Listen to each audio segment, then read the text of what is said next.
Why, the Lord then said to Noah, "Go into the ark, you and your whole family, because I have found you righteous in this generation."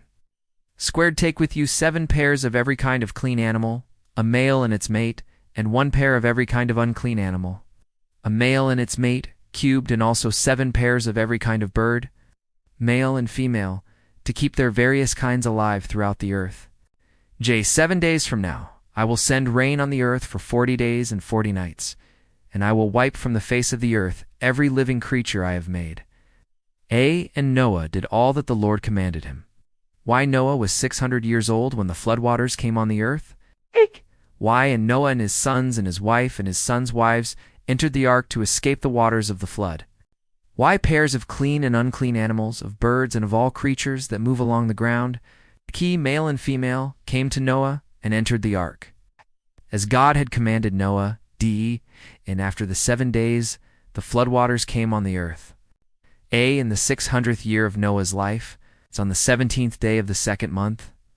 On that day, all the springs of the great deep burst forth, and the floodgates of the heavens were opened. Why, squared, and rain fell on the earth 40 days and 40 nights. Why, cubed, on that very day, Noah and his sons, Shem, Ham, and Japheth, together with his wife and the wives of his 3 sons, entered the ark. They had with them every wild animal according to its kind, all livestock according to their kinds, every creature that moves along the ground according to its kind, and every bird according to its kind, everything with wings. Pairs of all creatures that have the breath of life in them came to Noah and entered the ark.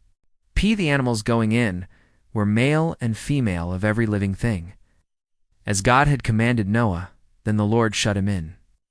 For 40 days the flood kept coming on the earth, and as the waters increased, they lifted the ark high above the earth. The waters rose and increased greatly on the earth, and the ark floated on the surface of the water. They rose greatly on the earth, and all the high mountains under the entire heavens were covered. The waters rose and covered the mountains to a depth of more than 15 cubits.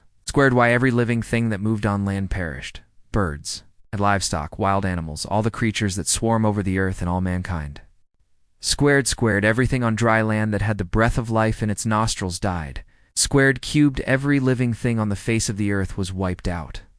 People and animals and the creatures that move along the ground and the birds were wiped from the earth. Only Noah was left, and those with him in the ark. The waters flooded the earth for 150 days. Genesis 7:1-4.